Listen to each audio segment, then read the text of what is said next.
para o abuso de poder político e econômico em 2014. Destaca a propina que PT e PMDB cobraram e receberam para financiar a campanha eleitoral vitoriosa. Descreve testemunhos e provas documentais e periciais. E afirma que tudo no relatório está de acordo com a ação inicial movida pelo PSDB. Todos os ministros do TSE manifestam concordância sobre a gravidade dos fatos relatados. Mas 3 deles consideram errado incluir os depoimentos de marqueteiros petistas e de executivos da Odebrecht. Dizem que esses depoimentos não estavam no pedido do PSDB. E o ministro Luiz Fux protesta.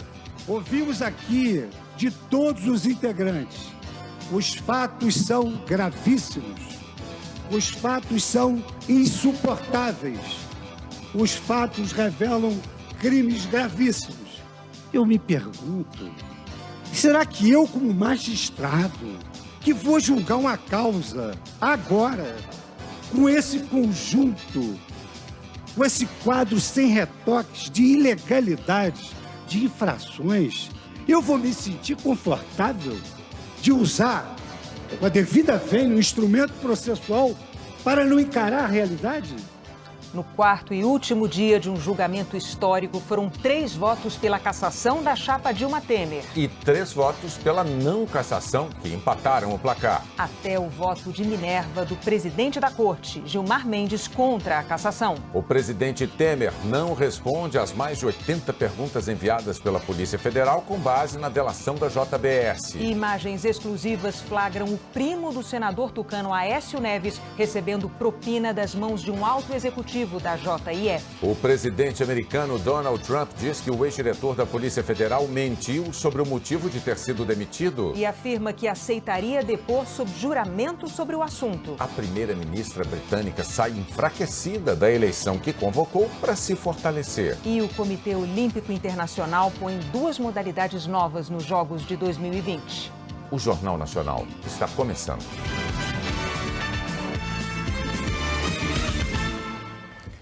E está começando falando, obviamente, do julgamento da cassação do mandato Dilma Temer. Cassação essa que não ocorreu, porque terminou há pouco essa votação em Brasília. Quem traz as informações para a gente ao vivo é o Júlio Mosquera. Boa noite, Júlio. Boa noite, Bonner. Boa noite, Renata. Boa noite a todos. Pois é, o voto de Minerva saiu agora há pouco. O presidente do Tribunal Superior Eleitoral, o ministro Gilmar Mendes, decidiu usar o voto dele para acompanhar os outros 3 ministros que ficaram contrários à cassação da chapa Dilma Temer. Portanto, ele livra tanto a ex-presidente Dilma Rousseff quanto o presidente Michel Temer de qualquer punição no Tribunal Superior Eleitoral. Mas, apesar de usar o voto desta maneira, o ministro Gilmar Mendes voltou a condenar todo o processo que envolveu de corrupção, todo o processo eleitoral, mas disse que o TSE não está aqui para resolver problemas políticos. Nós não estamos falando aqui de uma reintegração de posse. Por isso que a Constituição colocou, e esse é o ethos, 15 dias, se não teria colocado 6 meses, exatamente para não expandir a demanda para além do... Por quê? Porque se prefere pagar o preço de um governo ruim, mal escolhido, do que uma instabilidade no sistema ou golpes que são engendrados na calada da noite. Por isso que o sistema precisa de estabilidade. É muito fácil fazer o discurso da moralidade. Também eu. Ninguém vem me dar lição aqui. O presidente Gilmar Mendes continua votando, não tem prazo para que ele conclua o voto dele, mas de qualquer forma, depois de 25 horas de debates e de 4 dias de julgamento, está aí o resultado. Bonner. Vamos ver então como começou esse dia histórico no TSE. Ao longo dos anos, os cofres partidários, por intermédio de contas correntes mantidas com empresas contratantes da Petrobras, foi, aspas, engordado, fecho aspas, desequilibrando a paridade de armas no pleito e configurando abuso de poder econômico.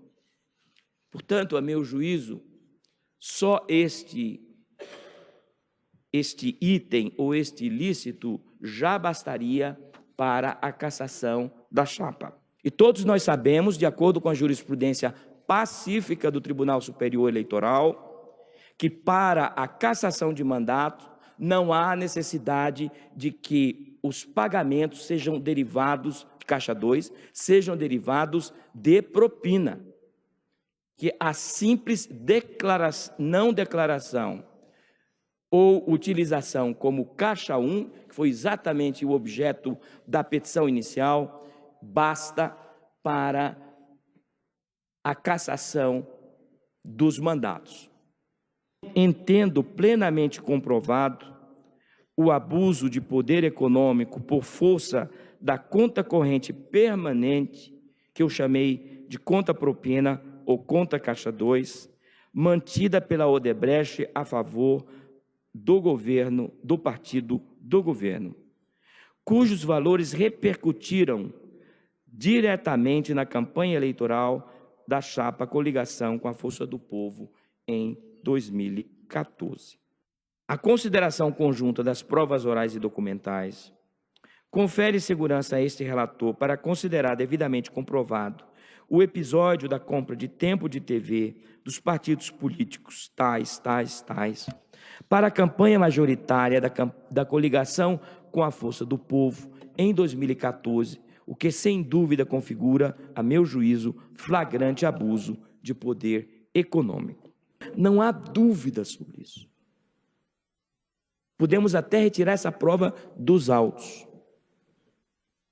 Mas não há dúvida sobre tudo isto que está sendo mencionado no meu voto. Você viu, esse foi o voto do relator, ministro Herman Benjamin, foi o primeiro a votar, passou quase 4 horas lendo a parte final desse voto. Ele descreveu acordos para repasses de recursos oriundos de propinas pagas pela Petrobras ao Odebrecht, confirmados em depoimentos e planilhas para a campanha presidencial de 2014. E afirmou ter provas para assegurar que houve abuso de poder político e econômico e que ele considera essas provas suficientes para justificar a cassação da chapa Dilma Temer. Mais adiante, Herman Benjamin ressaltou várias vezes que baseou o voto apenas no pedido inicial do PSDB, naquilo que o pedido inicial previa, e repetiu que houve financiamento ilícito da campanha, confirmado por documentos e perícias. Não há como se investigar financiamento ilícito de campanha no Brasil sem se investigar a Odebrecht. Mesmo que a Odebrecht não tivesse sido citada expressamente, ainda assim, nós não teríamos como esquecer a matriarca, como eu disse ontem, da manada de elefantes. Marcelo Odebrecht, ele não herdou só uma empresa, ele herdou uma cultura de propinas. Pode retirar os depoimentos da Odebrecht, mas só os elementos documentais e prova pericial que chegou a esses autos, o que chegaram a esses autos, são mais do que suficientes para justificar a conclusão que eu trago na folha 310 do meu voto. Segundo o relator, existem várias provas, documentos e depoimentos de que foram praticadas diversas irregularidades na campanha de 2014. Uma mistura de recursos de Caixa 1 e Caixa 2 para comprar tempo de televisão de partidos aliados e beneficiar a chapa Dilma Temer.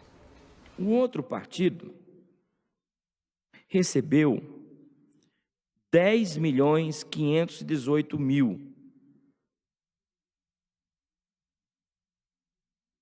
É o valor arrecadado pelo Diretório Nacional no ano 2014. Ou seja, essa única doação, que seria uma mistura de Caixa 1 com Caixa 2, começou como pedido de Caixa 1 e virou Caixa 2, é mais da metade, é 70% do valor arrecadado pelo partido, pelo Diretório Nacional, nas eleições de 2014.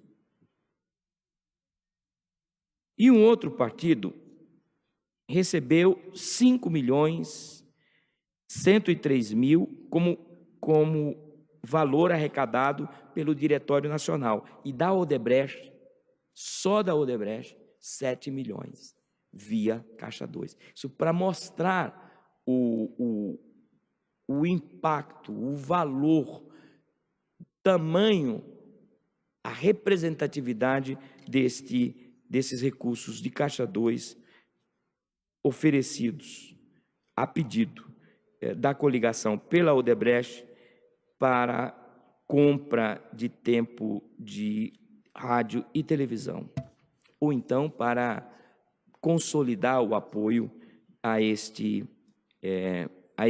deste partido à coligação. Marcelo Odebrecht era o administrador de um grande grupo econômico e de um dos maiores e sofisticados esquemas de corrupção do mundo, não só do Brasil. E quando ele diz que disponibilizou 150 milhões para a campanha presidencial de 2014 desta coligação, e tudo isso vem confirmado por um sem número de documentos e de depoimentos que não o contrariam, eu não tenho como chegar a conclusão diferente. Herman Benjamin descreveu com detalhes a movimentação de recursos ilícitos da Odebrecht para pagar os marqueteiros da campanha Dilma Temer. Além de pagamentos clandestinos feitos em contas no exterior, o casal de marqueteiros recebeu pagamentos em dinheiro vivo, em hotéis e em flats no Brasil. E a inexistência de comprovantes de pagamento é algo natural, até porque os pagamentos destinados a João Santana e Mônica Moura pela companhia de 2014 foram feitos mediante a entrega de dinheiro em espécie. Ora, jamais se poderia exigir um recibo de tal transação. Não obstante, restou claro que, ao longo do tempo e por eventos diferentes, o casal João Santana e Mônica Moura recebeu recursos de Caixa 2 em uma conta na Suíça, em empresa offshore de nome Shellbill, que já citei. E em petição protocolada em 20 de abril de 2017, o Ministério Público Eleitoral juntou aos autos extratos de movimentação desta conta entre 2009 e 2014, revelando que muitas transferências foram feitas por empresas offshore da Odebrecht, como a Cleanfield Service. Ao fim da leitura do voto, em que descreveu a prática do financiamento ilícito da campanha de 2014, com pagamentos não contabilizados de somas elevadas a partidos coligados e aos marqueteiros, muitas vezes com dinheiro vivo, a conclusão de Herman Benjamin foi pela cassação da chapa Dilma Temer, pelo que ele chamou de o conjunto da obra. Meu voto é pela cassação da chapa presidencial eleita em 2014, pelos abusos que foram apurados nesses 4 processos. Logo depois de proferir o voto, o relator foi alertado pelo ministro Luiz Fux sobre uma das questões levantadas pela defesa do presidente Michel Temer. A defesa pediu que o processo fosse separado entre Temer e a ex-presidente Dilma Rousseff. Herman Benjamin foi taxativo e rejeitou a separação. A minha conclusão é pela unicidade da chapa. Isso aqui não ficou. Agora, nos debates, se esta questão eventualmente chegar a ser tratada, eu lerei o meu voto. Mas eu estou aplicando no que tange a unicidade e a jurisprudência do nosso Tribunal Superior Eleitoral. No Brasil, e eu nem preciso dizer isso, ninguém elege vice-presidente da República. No Brasil, nós elegemos uma chapa que está irmanada, unida para o bem ou para o mal. Já no fim, o relator voltou a criticar a manifestação dos colegas que defenderam retirar do processo todas as planilhas e informações obtidas nos depoimentos de executivos da Odebrecht e dos marqueteiros. E, antevendo uma derrota, reagiu. Mas quero dizer que, tal qual cada um dos 6 outros ministros que estão aqui nesta bancada comigo, eu, como juiz, recuso o papel de coveiro de prova viva. Posso até participar do velório, mas não carrego o caixão. Antes de suspender a sessão da manhã, já por volta de 1h30 da tarde, o ministro Luiz Fux elogiou o trabalho do relator Herman Benjamin. Além da meritocracia que eu aprendi a vivenciar ao seu lado, hoje eu diria que o trinômio competência, probidade e exação, eles consubstanciam a figura desse magnífico magistrado que é Vossa Excelência, ministro Herman, e que me orgulha muitíssimo de me dar a honra e o prazer de ser, além de colega de profissão, seu amigo e admirador. Tenho certeza que nós seremos amigos até que nos tornemos crianças do cabelo branco, jovens de 100 anos. Muito obrigado pela sua colaboração para com o Tribunal e para com o Brasil, na qualidade de um grande brasileiro que Vossa Excelência é. A sessão foi retomada à tarde num clima tenso. Logo no início, o vice-procurador-geral eleitoral, Nicolau Dino, questionou a participação do ministro Admar Gonzaga no julgamento. Nicolau Dino disse que Admar foi advogado da ex-presidente Dilma Rousseff e que, por isso, não poderia votar. Houve confusão, mas, no fim, os ministros votaram e decidiram que Admar Gonzaga poderia, sim, participar do julgamento. Eu gostaria de ir aqui com a mais respeitosa vênia ao ministro Admar Gonzaga, de arguir o impedimento de Sua Excelência, considerando que Sua Excelência foi advogado da senhora Dilma Rousseff, representada neste processo. A relação é de trato sucessivo e aquela campanha estava contaminada tanto quanto esta.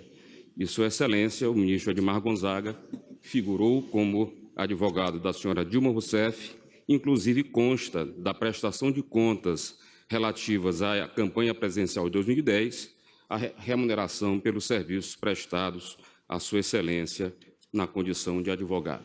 E por essas razões, então, senhor presidente, considerando o disposto no artigo 144, inciso 1º, e tendo em vista essa relação de trato sucessivo, repito, o processo se encontra, portanto, deve ser visto na sua largueza necessária, e essa é a razão pela qual o Ministério Público argue o impedimento de Sua Excelência.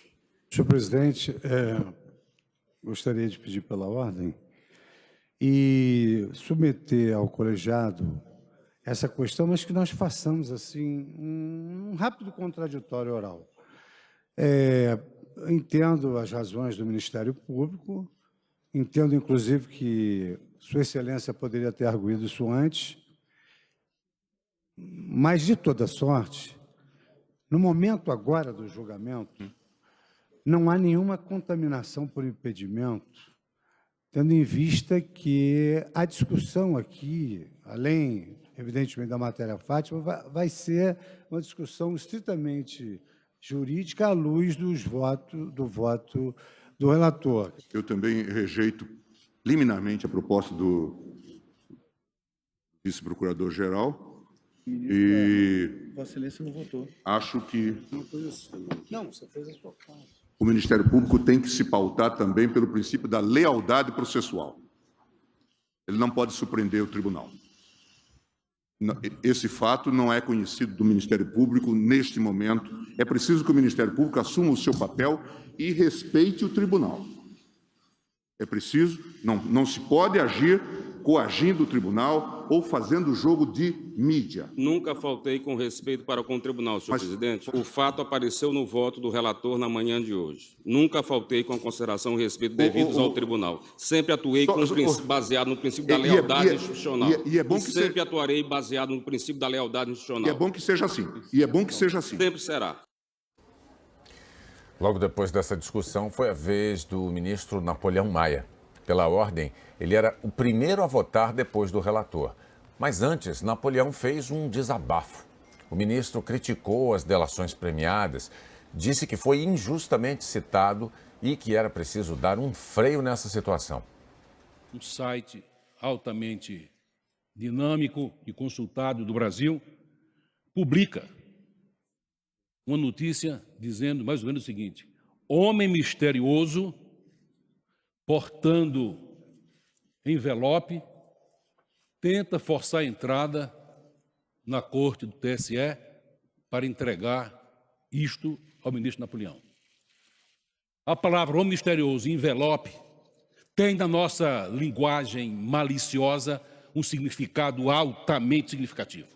Hoje também, pela manhã, sai em outro site uma notícia de que o meu nome, tinha sido veiculado numa delação da OAS.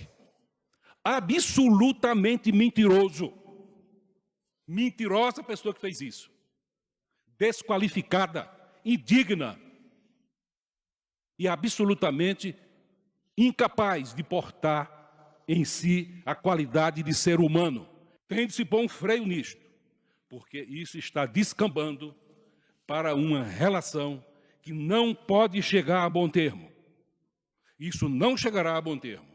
A mesma coisa, há poucas semanas, me envolveram com a JS, porque um infrator confesso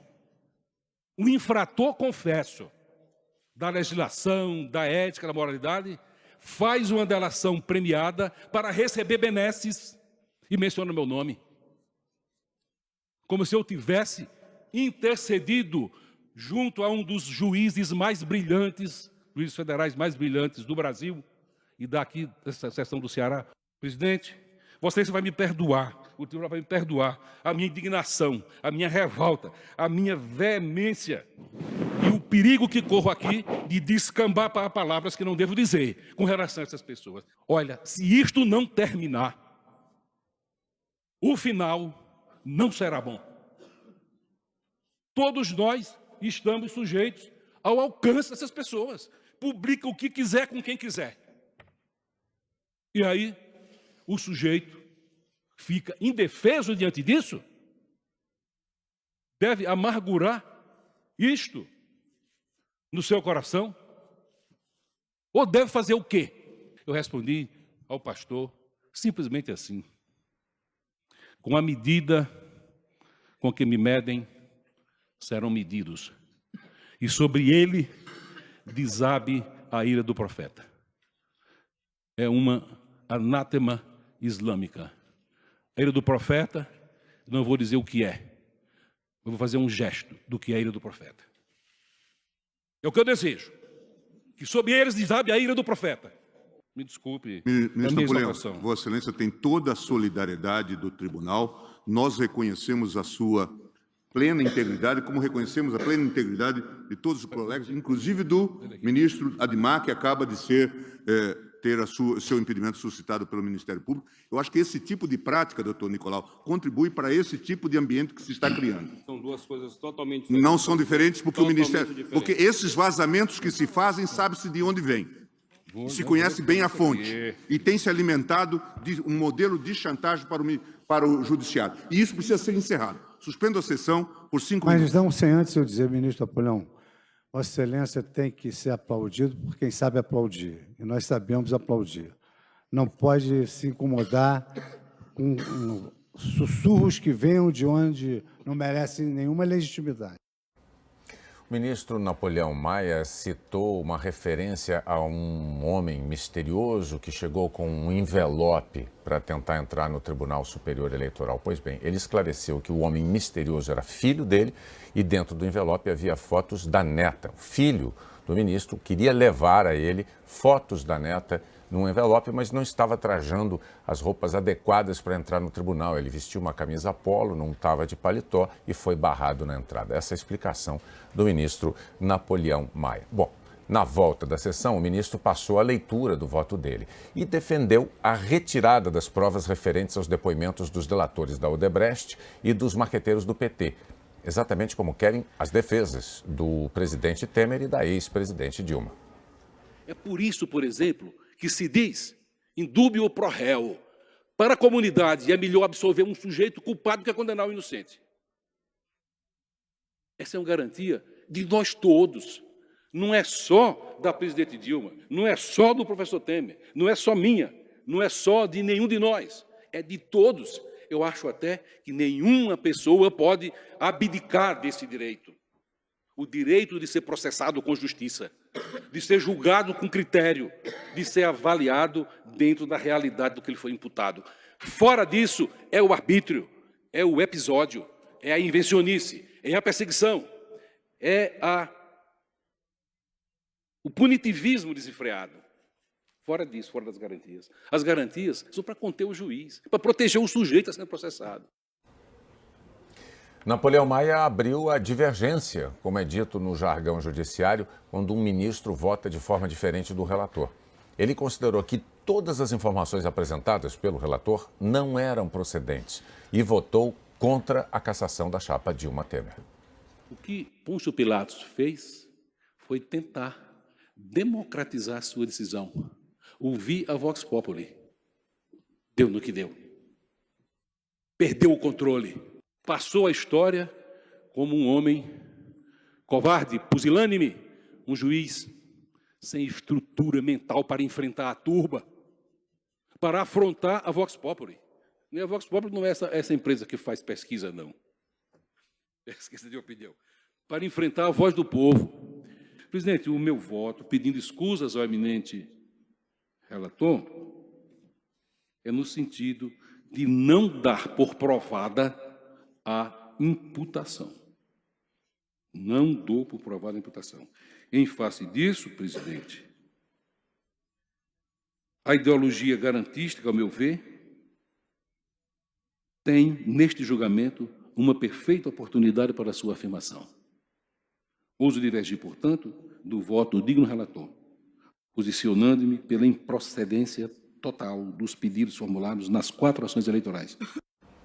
O ministro Admar Gonzaga foi o segundo a votar contra a cassação da chapa Dilma Temer. Ele se deteve numa análise dos pagamentos das gráficas e disse que não há provas contundentes de irregularidades. Para o ministro, não é possível provar que houve abuso de poder nesse caso. Entendo que, para fins de configuração da prática abusiva, deve ficar comprovado fatos que demonstrem a repercussão dessas irregularidades quanto aos gastos com empresas gráficas mediante o uso de recursos de campanha com vista ao proveito eleitoral. Não obstante, afigura-se necessário individualizar uma cadeia fática que permita vincular as falhas averiguadas quanto a esses gastos, mediante um liame de vinculação à campanha, por exemplo, com eventual cooptação ilícita de eleitores, ainda que por meios lícitos, evidenciando algum beneficiamento. Diante disso e à míngua de um contexto probatório contundente, diante da gravidade sustentada, não reconheço a prática de abuso de poder em decorrência do fato em análise. O ministro Admar Gonzaga contestou todas as perícias e depoimentos apresentados pelo relator sobre as doações da Odebrecht para a campanha de 2014. Admar Gonzaga disse que essas evidências são presunções e que não há prova de vinculação necessária entre contratos da Petrobras e doações ilícitas para a campanha. Esses aportes feitos anteriormente, muito embora tenha-se aqui uma questão sobre a questão da propina, gordura, poupança, que teria sido feito, que haveria um caixa do partido, eu não posso, sobre o risco de estar aqui operando,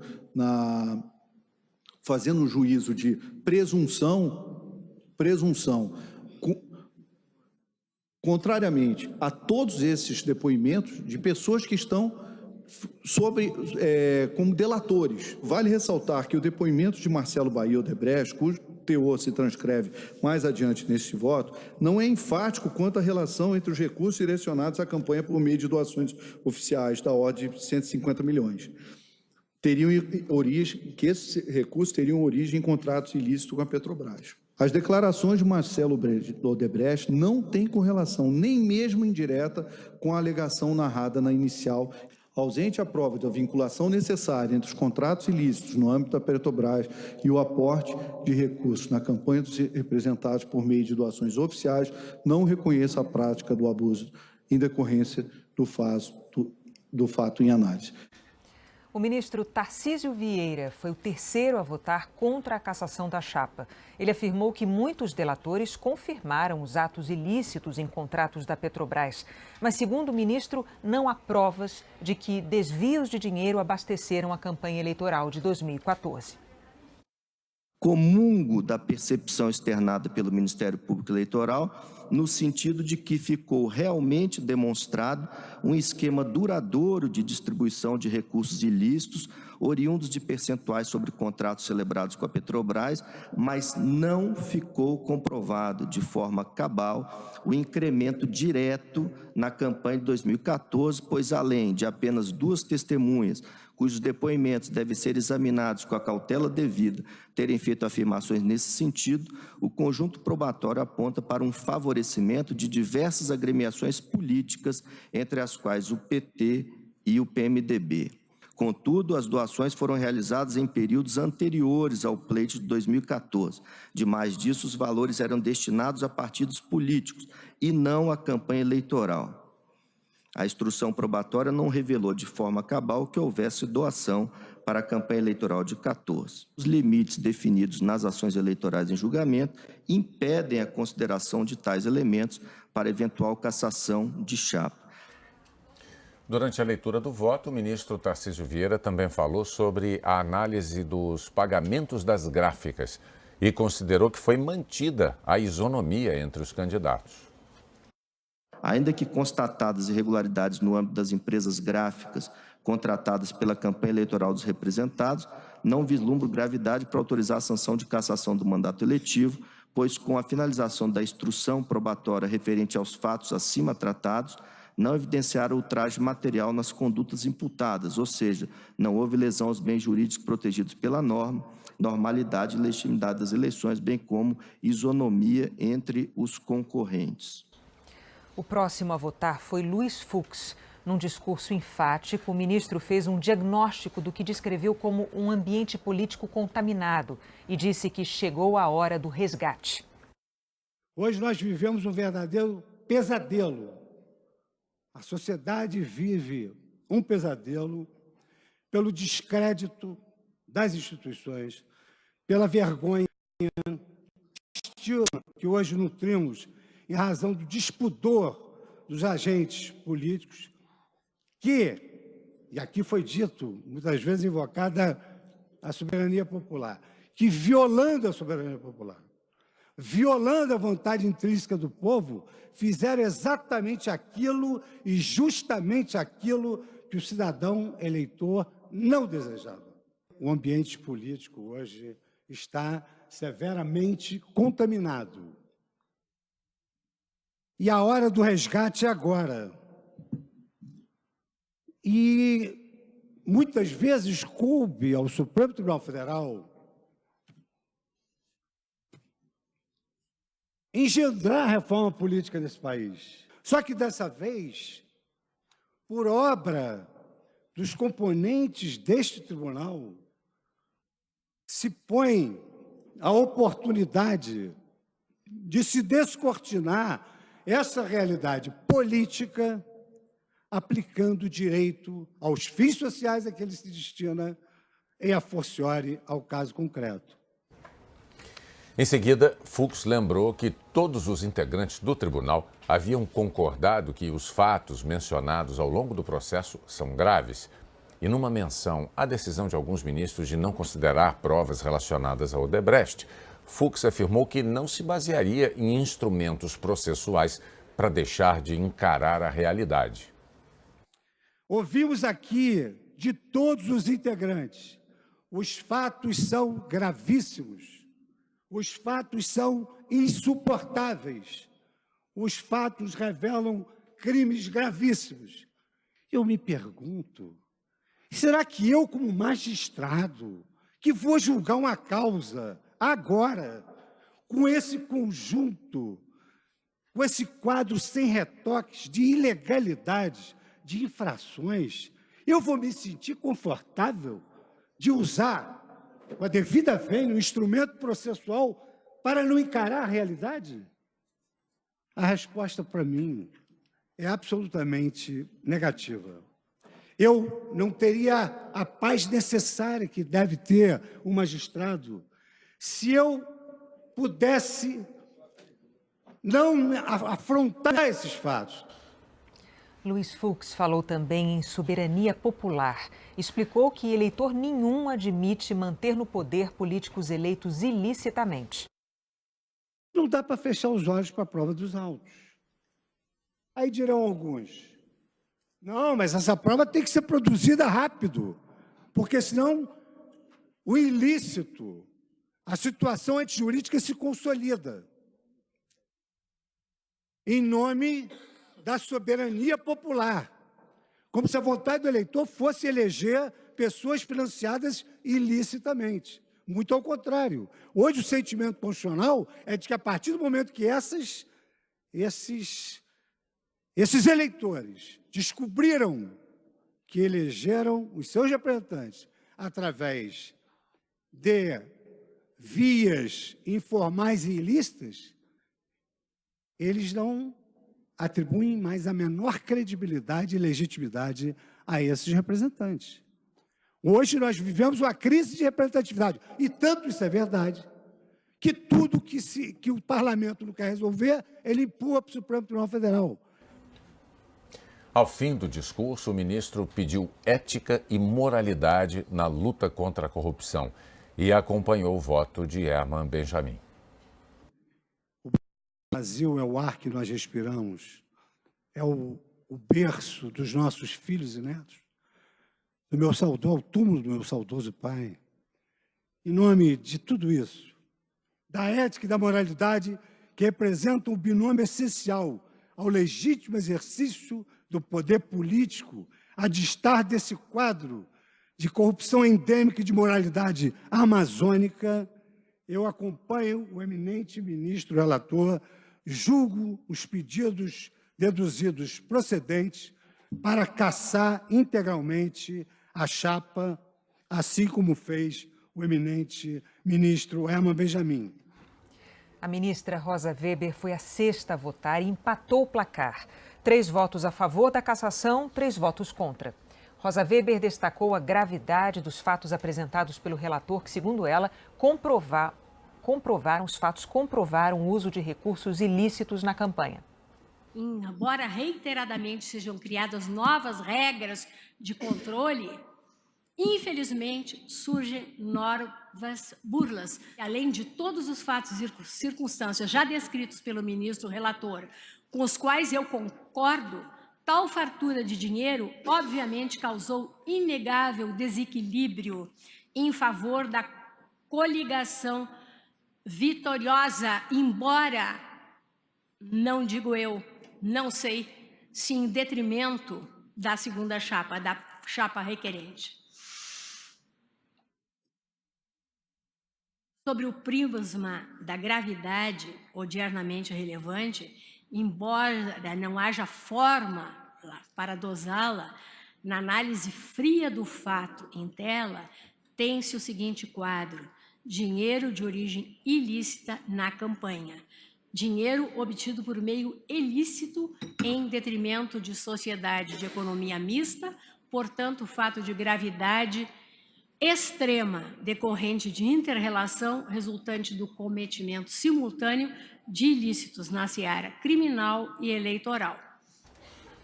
Rosa Weber enfatizou o abuso de poder econômico pela chapa Dilma Temer e acompanhou o relator e votou pela cassação da chapa Dilma Temer. Não preciso usar, é preciso repetir as provas da Odebrecht. Não preciso usar o caixa 2. É caixa, aspas, 1, doação de empreiteiras, cuja prova demonstra foi pagamento de propina. Doação ao partido, que por sua vez doou à campanha. É o financiamento indireto da campanha via Petrobras. descrito na inicial com dinheiro de propina. É abuso de poder econômico qualificado pelo crime, o que não pode ser tolerado, na minha visão, pela Justiça Eleitoral. O mínimo resquício de desvio ou crime na atividade de conquista do poder o deslegitima e representa a trinca no cristal da democracia. E na linguagem técnica, rompimento da lisura do pleito. Acompanho, senhor presidente, o voto do eminente relator nas matérias até então expostas por Sua Excelência. O presidente do Tribunal Superior Eleitoral, ministro Gilmar Mendes, acabou de ler o seu voto. Gilmar Mendes declarou, como a gente mostrou há um pouco antes do início do Jornal Nacional, em plantão, interrompendo a novela, e também no início do JN, que o voto dele é contra a cassação da chapa Dilma Temer.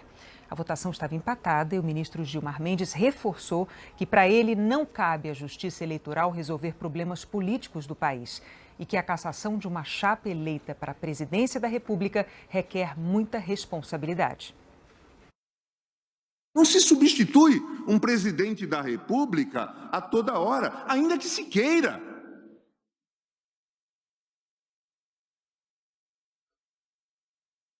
E a Constituição valoriza a soberania popular, a despeito do valor das nossas decisões.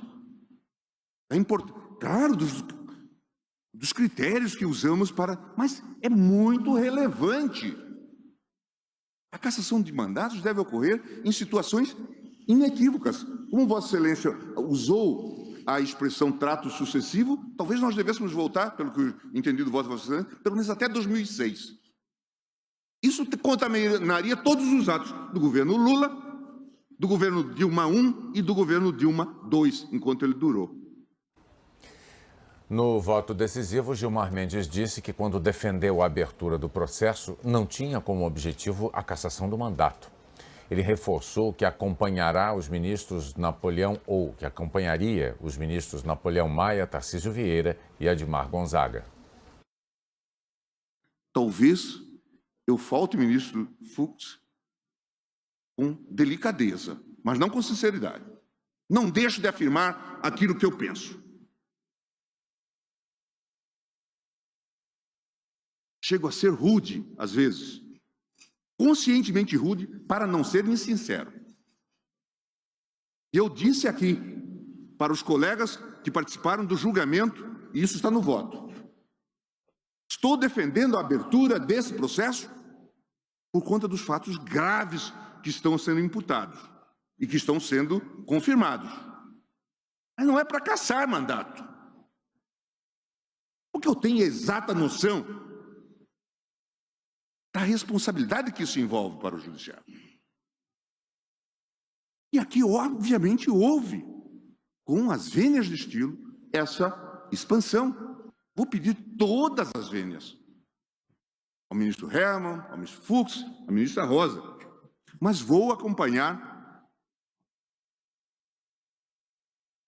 os votos do ministro Napoleão, do ministro Tarcísio, do ministro Admar.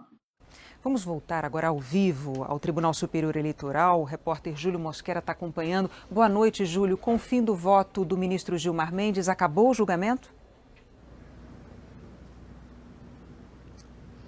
Renata, ainda cabem recursos, tanto ao TSE quanto ao Supremo Tribunal Federal. Esses recursos podem ser apresentados pelos advogados do PSDB ou pelo Ministério Público Eleitoral. Aí é esperar para ver qual decisão eles vão tomar. O ministro Gilmar Mendes votou por 50 minutos. Logo em seguida, ele proclamou o resultado e encerrou a sessão.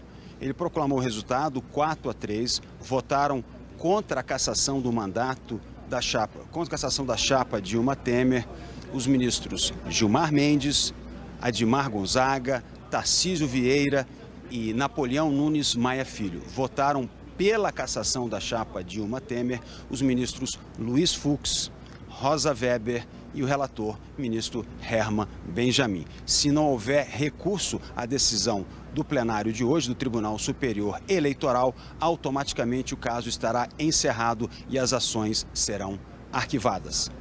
Renata, Bonner. Júlio Mosquera com as informações ao vivo de Brasília. Bonner.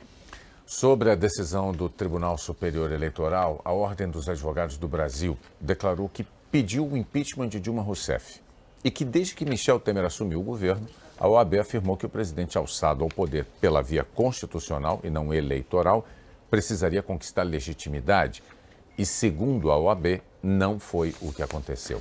A Ordem dos Advogados do Brasil acrescentou que, em respeito à sociedade, neste momento de crise aguda provocada pelas atitudes dele mesmo, o presidente deveria prestar contas à sociedade.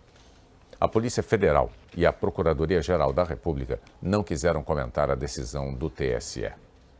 E com esse resultado, os partidos aliados do governo já voltam a se movimentar em favor das reformas consideradas fundamentais pelo Palácio do Planalto. Quem tem as informações ao vivo é a repórter Zileide Silva. Boa noite, Zileide.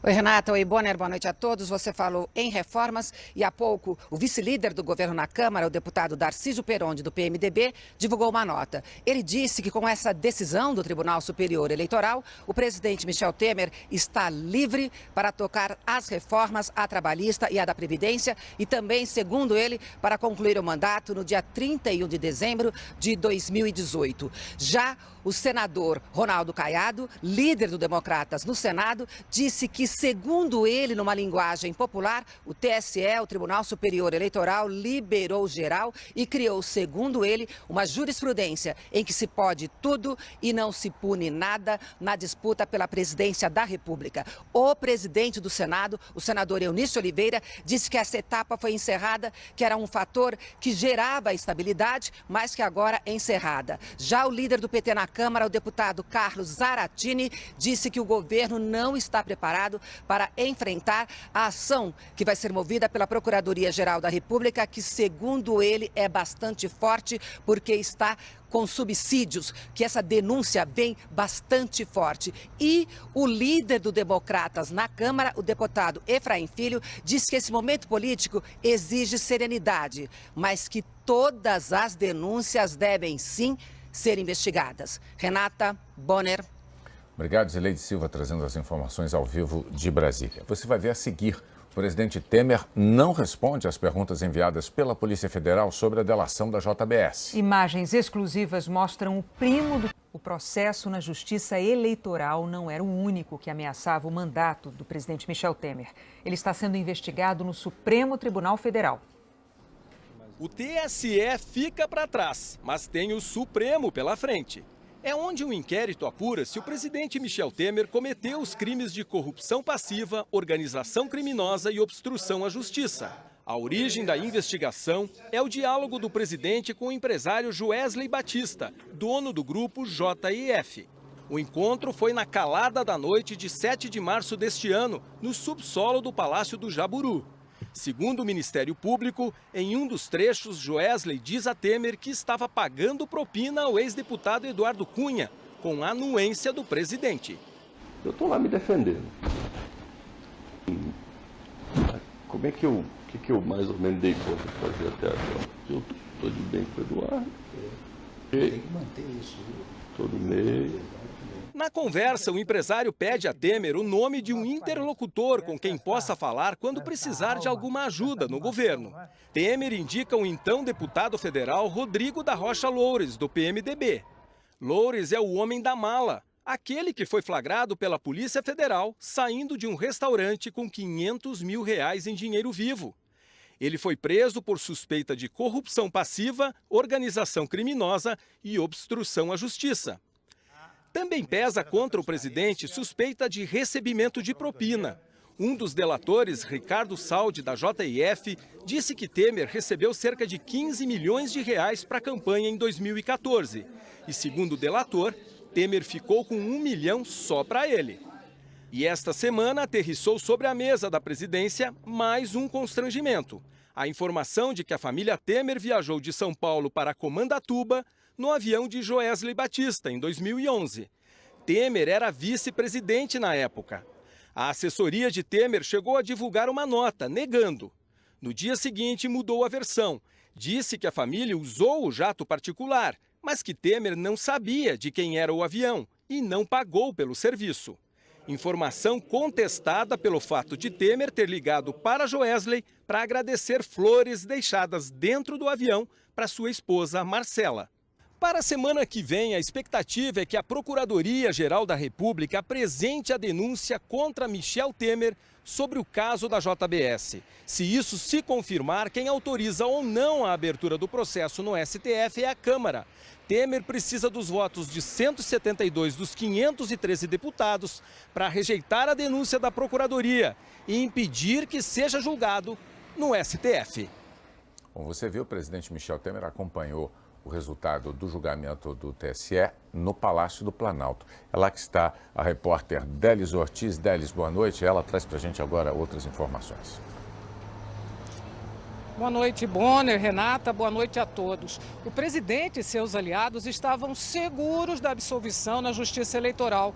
O próprio Temer chegou a dizer abertamente para seus interlocutores hoje que não tinha dúvida disso. E foi intenso o entra e sai no gabinete presidencial, que esteve com a TV ligada no julgamento o dia todo.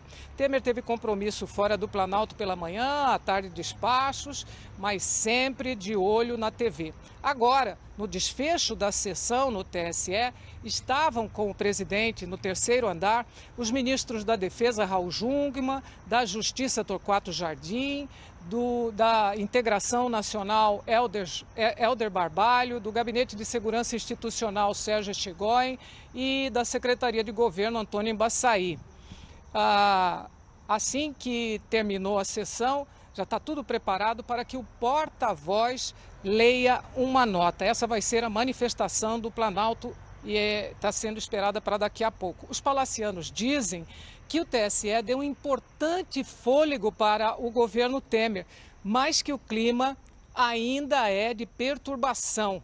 Por isso a ordem é demonstrar serenidade, tentar passar uma imagem de humildade, até porque os problemas judiciais de Temer não param por aí. A ofensiva da defesa agora é para o Supremo Tribunal Federal, onde Temer responde a inquérito por causa das delações da JBS. E nos bastidores está claro que a principal preocupação do presidente e seu entorno é com o ex-assessor especial Rodrigo da Rocha Loures. Um ministro aqui do Planalto usou a seguinte expressão: ele é uma bomba relógio. É natural que todos estejam preocupados. Bonner. Obrigado, Délis Rocha Loures, que hoje foi levado para depor e acabou se mantendo em silêncio por orientação do advogado, né, Renata? E apesar de ter conseguido aumentar o prazo de quarta-feira para hoje, o presidente Michel Temer não respondeu ao interrogatório da Polícia Federal sobre as acusações feitas por delatores da JBS. Nas 82 perguntas, a Polícia Federal indagou Temer sobre as suas relações com investigados na Lava Jato e também sobre o que falou nas gravações feitas pelo empresário Joesley Batista. E mesmo com prazo maior, os advogados de Temer disseram que ele não vai responder, porque a perícia da gravação ainda não foi concluída. Sobre outros questionamentos, em vez de respostas, a defesa optou por fazer críticas aos investigadores. Disse que a Polícia Federal está mais preocupada em comprometer o presidente com perguntas que denotam falta de isenção e de imparcialidade, que está sendo objeto de uma inquirição invasiva, arrogante, desprovida de respeito e do mínimo de civilidade. O questionário é um assinte à sua dignidade pessoal e ao cargo que ocupa. O advogado Antônio Cláudio Marisa afirmou que a Procuradoria-Geral da República acusará, ao que parece, com provas, sem provas ou mesmo contra as provas. Ao final, a defesa pediu o arquivamento do inquérito. Em fase de investigação, o presidente Michel Temer tem o direito de se recusar a responder. Isso só muda se ele virar réu em uma ação penal e aí ele seria obrigado a comparecer ao depoimento e ainda assim não precisaria produzir provas contra si mesmo. Investigadores dizem que todas as perguntas feitas são pertinentes à apuração. E a Polícia Federal está trabalhando em um primeiro relatório da investigação que vai dizer se há ou não indícios suficientes de que o presidente cometeu crimes. O Jornal Nacional teve acesso com exclusividade a vídeos que mostram o executivo da JF, Ricardo Saldi, entregando dinheiro a Frederico Pacheco, primo do senador afastado Aécio Neves, do PSDB. As imagens foram feitas pela Polícia Federal. A missão era acompanhar a entrega de parte dos R$2 milhões acertados entre o empresário Joesley Batista e o senador afastado Aécio Neves, do PSDB. Quem negociou a entrega do dinheiro foi o executivo da JIF, Ricardo Saldi. Ficou combinado que seriam entregues 4 malas com R$500 mil cada uma a um primo de Aécio, Frederico Pacheco de Medeiros, que já foi tesoureiro de campanha do senador. A PF não acompanhou a primeira entrega, mas o segundo encontro sim. Foi no último dia 12 de abril. As câmeras mostram Fred entrando em uma sala na sede da empresa. Lá dentro estava Ricardo Saldi e uma das malas com R$500 mil. O executivo checa se a porta da sala está fechada. Frederico apanha uma bolsa que havia trazido, só que o dinheiro estava em notas de R$50 e não de R$100.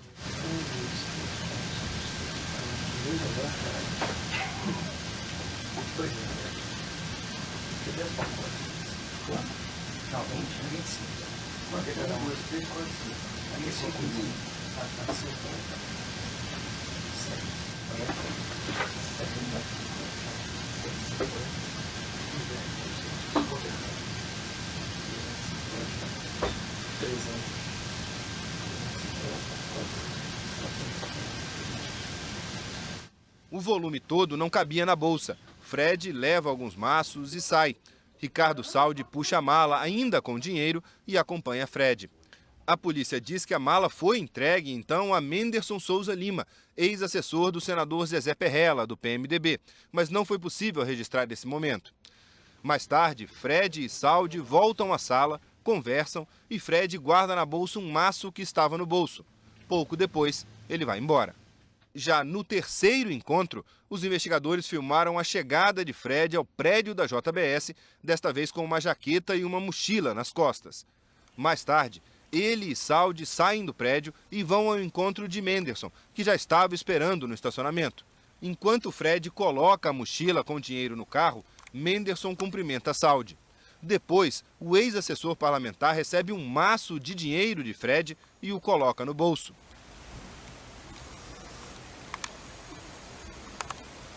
Eles se despedem e Fred fica com Saldi.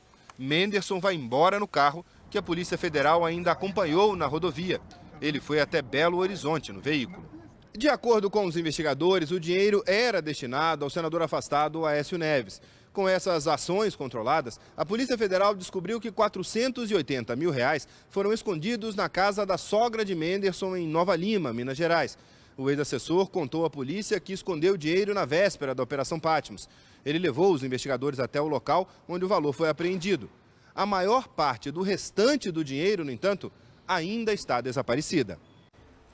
A defesa de Aécio Neves reafirmou que o dinheiro foi um empréstimo oferecido por Joesley Batista para forjar um crime que permitisse ao empresário conseguir a delação premiada.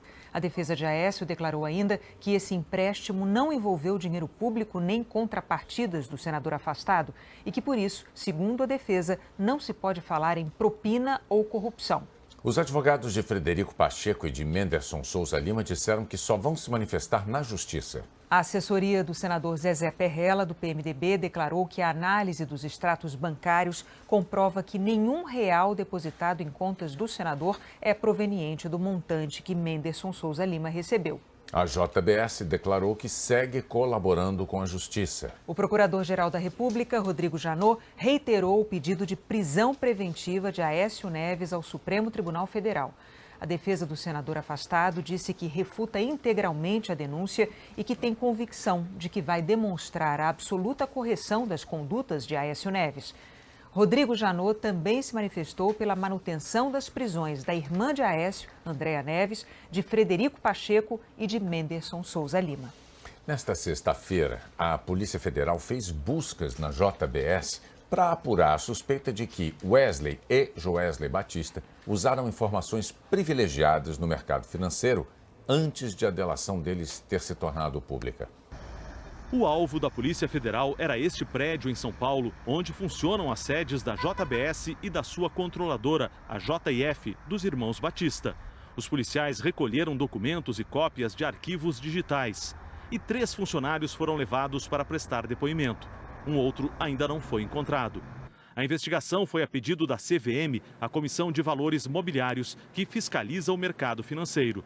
A suspeita é de que as empresas dos irmãos Batista lucraram na negociação de ações e dólar com a crise causada pela delação e pelo conteúdo da gravação de uma conversa entre Joesley e o presidente Michel Temer.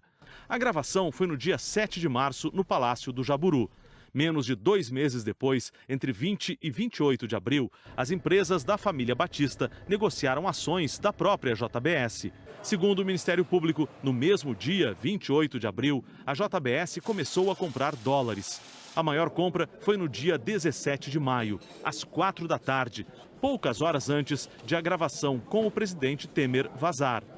O dia seguinte foi de caos no mercado. A Bolsa de Valores despencou e paralisou as negociações pela primeira vez em 9 anos. No final do dia, a Bolsa caiu quase 9% e o dólar subiu quase 8%. Com base em estimativas da CVM, o Ministério Público diz que as empresas dos irmãos Batista evitaram um prejuízo de 138 milhões de reais ao negociar as ações antes do escândalo. E se já tivessem vendido os dólares que compraram, teriam um lucro de 417 milhões de reais. A Procuradoria-Geral da República, que fechou o acordo de delação premiada com Joesley Batista, vai acompanhar a investigação feita aqui em São Paulo. Investigadores dizem que, se houver comprovação do uso de informação privilegiada, há possibilidade de reduzir os benefícios dados a Joesley ou de rescindir o acordo. Nesse caso, os benefícios são cancelados, mas as provas aproveitadas na investigação. Em nota, o grupo J e F declarou que as empresas JBS e FB Participações entregaram os materiais e documentos solicitados pela Polícia Federal. A JF afirmou ainda que segue as leis que regulamentam o mercado de operações de câmbio e que está colaborando com as autoridades. A Justiça Federal determinou a transferência do ex-deputado e ex-ministro Henrique Eduardo Alves de Natal para Brasília. Henrique Eduardo Alves foi preso na terça-feira, suspeito de receber propina de empreiteiras investigadas na Lava Jato. Ele está detido na Academia de Polícia Militar de Natal, num quarto com ar-condicionado e banheiro. Como não há refeitório, a comida é levada pelos advogados. O Departamento Penitenciário do Rio Grande do Norte alega que as cadeias do estado não têm cela para acusados com diploma universitário. A defesa do ex-ministro recorreu da decisão. Declarou que o pedido de transferência tem como objetivo a execração pública do cliente. E vamos voltar agora a falar sobre a decisão do TSE de não cassar a chapa Dilma Temer. Agora há pouco, o porta-voz da presidência, Alexandre Parola, leu uma nota sobre o resultado do julgamento. Vamos ver. Boa noite a todos. O presidente da República recebeu a decisão do Tribunal Superior Eleitoral como um sinal de que as instituições nacionais continuam a garantir o bom funcionamento da democracia brasileira. Houve amplo debate e prevaleceu a justiça, de forma plena e absoluta. O judiciário se manifestou de modo independente. Cada um de nós acatará, com sobriedade, humildade e respeito, a decisão do TSE. Como chefe do Executivo, o presidente da República seguirá, em parceria com o Congresso Nacional, honrando o seu compromisso de trabalhar para que o Brasil retorne ao caminho do desenvolvimento e do crescimento com mais oportunidades para todos. Muito obrigado, boa noite. Agora uma nota de economia, a inflação subiu 0,31% em maio. É o dobro do mês anterior, mas metade do registrado há um ano. Depois do desconto de abril, as contas de luz voltaram a ficar mais caras e pesaram no IPCA. Em 12 meses, o índice é de 3,18%, o menor em 10 anos. A seguir, o presidente Donald Trump diz que o ex-diretor da Polícia Federal americana mentiu sobre o motivo de ter sido demitido. A primeira-ministra britânica sai enfraquecida da eleição que convocou para se fortalecer. A primeira-ministra britânica Theresa May disse que vai se manter no cargo, apesar da derrota política que sofreu nas urnas. Se pudesse voltar no tempo, Theresa May não anteciparia as eleições. A primeira-ministra tinha um mandato até 2020 e uma maioria para aprovar praticamente todas as leis. Mas as negociações finais do Brexit, a saída da União Europeia, coincidiriam com a campanha. A oposição dificultava sua vida e volta e meia era contrariada por rebeldes dentro do próprio partido. Theresa May queria ganhar mais 2 anos no cargo, ampliar a maioria e neutralizar os do contra. Mais do que isso, precisava de legitimidade para negociar com os europeus. Na última eleição, em 2015, David Cameron era o líder dos conservadores. Uma motivação extra foi a rebelião do Partido Trabalhista contra o líder Jeremy Corbyn, que se fragilizou no cargo. Bem avaliada em abril, resolveu apostar. Jogou tudo para o alto e convenceu o parlamento a antecipar as eleições. Em 45 dias, tudo mudou. Deslizes, fuga de debates e depois de mais 2 atentados, o corte de 20 mil policiais pesou nos seus ombros. Ao fim da votação, ficou claro que a prática venceu a teoria. Os conservadores perderam 13 lugares no parlamento e agora faltam 8 para formar a maioria. O Reino Unido volta a um lugar que conhece, um parlamento suspenso, pendurado. 7 anos atrás foi exatamente assim. Os conservadores só conseguiram maioria numa aliança com um partido menor. As alternativas são voltar a um governo de coalizão, tentar governar com uma minoria mesmo ou chamar novas eleições. Depois de receber a permissão da rainha para governar, a primeira-ministra fez o discurso da vitória amarga. Ela disse que vai correr atrás dos 10 deputados do Partido Unionista, que é contra os direitos homossexuais e que nega o aquecimento global. O líder trabalhista, fortalecido com 30 deputados a mais, pede a renúncia de Theresa May. Ela afirma que fica no poder. O gato do gabinete dos primeiros ministros já espera na porta. Já viu muito governo subir no telhado. O presidente dos Estados Unidos, Donald Trump, desmentiu as acusações do ex-diretor da Polícia Federal Americana. Para a oposição, o depoimento do ex-diretor do FBI deixou a nuvem que paira sobre o governo Trump mais escura. Mas foi no jardim ensolarado da Casa Branca que o presidente contra-atacou. Disse que James Comey só confirmou que ele estava certo. Não houve colaboração russa nas eleições, não houve obstrução de justiça. Comey vazou documentos, agora posso voltar a cuidar do país. O presidente acusou o ex-diretor do FBI de mentir. Parte do que ele falou não é verdade. No depoimento de ontem, a comissão do Senado que investiga se a Rússia interferiu nas eleições americanas, Comey reconheceu que passou para um amigo o teor de uma conversa em que o presidente pediu para ele deixar para lá a investigação sobre o ex-conselheiro de Segurança Nacional Michael Flynn. Esse amigo vazou os documentos para a imprensa e 2 dias depois do furo do New York Times, o presidente nomeou outro ex-diretor do FBI, Robert Mueller, para liderar uma investigação independente sobre os russos. Perguntado se aceitaria prestar depoimento a Mueller, Trump respondeu 100%. Nas próximas semanas, a comissão do Senado vai ouvir o conselheiro e genro de Trump, Jared Kushner, e Jeff Sessions, que ocupa o cargo equivalente a ministro da Justiça e já pediu todos os registros e possíveis gravações dos encontros entre Trump e James Comey. Os senadores querem analisar se o pedido do presidente configura obstrução de justiça. O Globo Repórter de hoje vai visitar Macau. É uma parte da China que já foi portuguesa. Um lugar cheio de tradições e considerado o parque de diversões da Ásia. A repórter Glória Maria enfrenta um desafio nas alturas. Eu tô tremendo. Um mergulho de 233 metros do mais alto bungee jump do mundo. Os cassinos, que funcionam livremente, atraem gente do mundo inteiro. O balé das águas e a tradição da dança do leão. E a herança portuguesa na arquitetura e na culinária. Hoje, no Globo Repórter. A seguir, as novas modalidades olímpicas para os Jogos de Tóquio.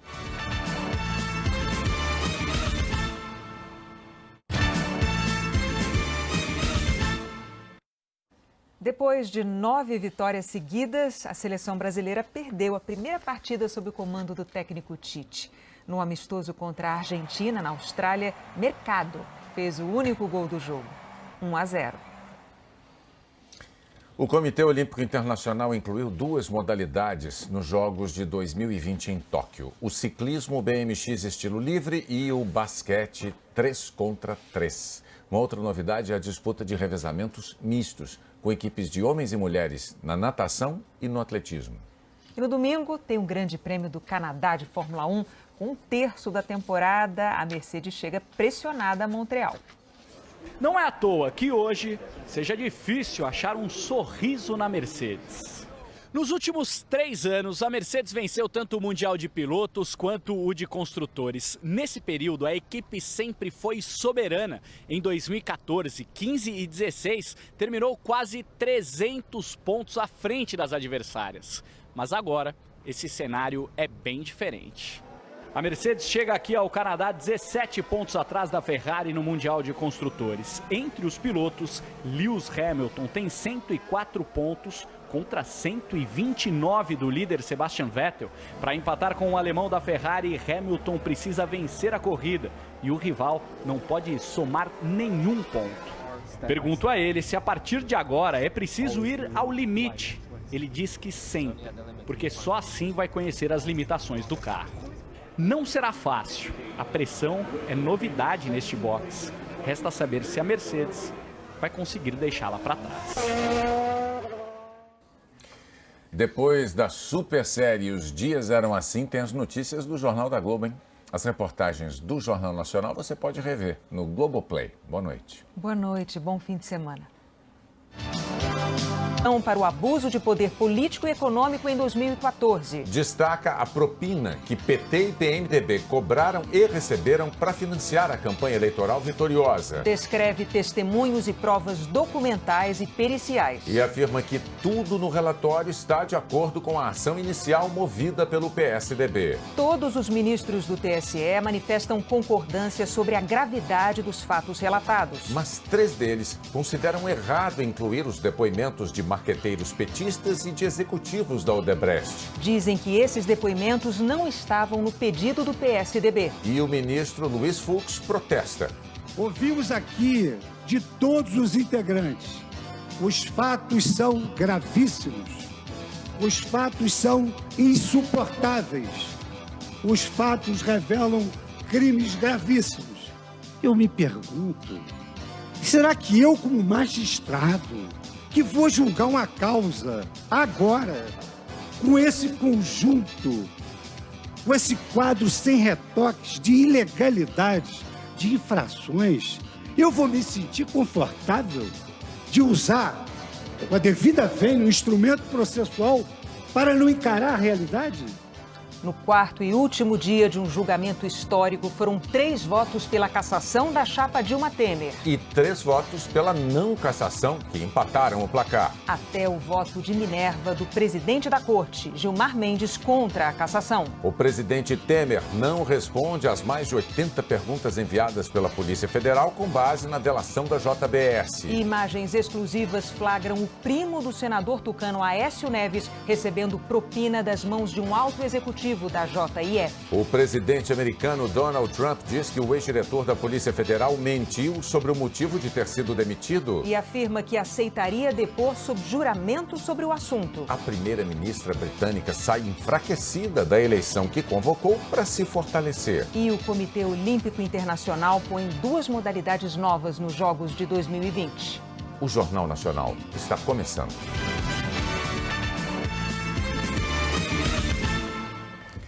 E está começando falando, obviamente, do julgamento da cassação do mandato Dilma Temer. Cassação essa que não ocorreu, porque terminou há pouco essa votação em Brasília. Quem traz as informações para a gente ao vivo é o Júlio Mosquera. Boa noite, Júlio. Boa noite, Bonner. Boa noite, Renata. Boa noite a todos. Pois é, o voto de Minerva saiu agora há pouco. O presidente do Tribunal Superior Eleitoral, o ministro Gilmar Mendes, decidiu usar o voto dele para acompanhar os outros 3 ministros que ficaram contrários à cassação da chapa Dilma Temer. Portanto, ele livra tanto a ex-presidente Dilma Rousseff quanto o presidente Michel Temer de qualquer punição no Tribunal Superior Eleitoral. Mas, apesar de usar o voto desta maneira, o ministro Gilmar Mendes voltou a condenar todo o processo que envolveu de corrupção, todo o processo eleitoral, mas disse que o TSE não está aqui para resolver problemas políticos. Nós não estamos falando aqui de uma reintegração de posse. Por isso que a Constituição colocou, e esse é o ethos, 15 dias. Se não, teria colocado 6 meses, exatamente para não expandir a demanda para além do... Por quê? Porque se prefere pagar o preço de um governo ruim, mal escolhido, do que uma instabilidade no sistema ou golpes que são engendrados na calada da noite. Por isso que o sistema precisa de estabilidade. É muito fácil fazer o discurso da moralidade. Também eu. Ninguém vem me dar lição aqui. O presidente Gilmar Mendes continua votando, não tem prazo para que ele conclua o voto dele, mas de qualquer forma, depois de 25 horas de debates e de 4 dias de julgamento, está aí o resultado. Bonner. Vamos ver então como começou esse dia histórico no TSE. Ao longo dos anos, os cofres partidários, por intermédio de contas correntes mantidas com empresas contratantes da Petrobras, foi, aspas, engordado, fecho aspas, desequilibrando a paridade de armas no pleito e configurando abuso de poder econômico. Portanto, a meu juízo, só este item ou este ilícito já bastaria para a cassação da chapa. E todos nós sabemos, de acordo com a jurisprudência pacífica do Tribunal Superior Eleitoral, que para a cassação de mandato não há necessidade de que os pagamentos sejam derivados, de caixa 2, sejam derivados de propina. Que a simples não declaração ou utilização como caixa 1, que foi exatamente o objeto da petição inicial, basta para a cassação dos mandatos. Entendo plenamente comprovado o abuso de poder econômico por força da conta corrente permanente, que eu chamei de conta propina ou conta caixa 2, mantida pela Odebrecht a favor do governo, do partido do governo, cujos valores repercutiram diretamente na campanha eleitoral da chapa coligação com a Força do Povo em 2014. A consideração conjunta das provas orais e documentais confere segurança a este relator para considerar devidamente comprovado o episódio da compra de tempo de TV dos partidos políticos tais, para a campanha majoritária da coligação com a Força do Povo em 2014, o que sem dúvida configura, a meu juízo, flagrante abuso de poder econômico. Não há dúvida sobre isso. Podemos até retirar essa prova dos autos. Mas não há dúvida sobre tudo isto que está sendo mencionado no meu voto. Você viu, esse foi o voto do relator, ministro Herman Benjamin, foi o primeiro a votar, passou quase 4 horas lendo a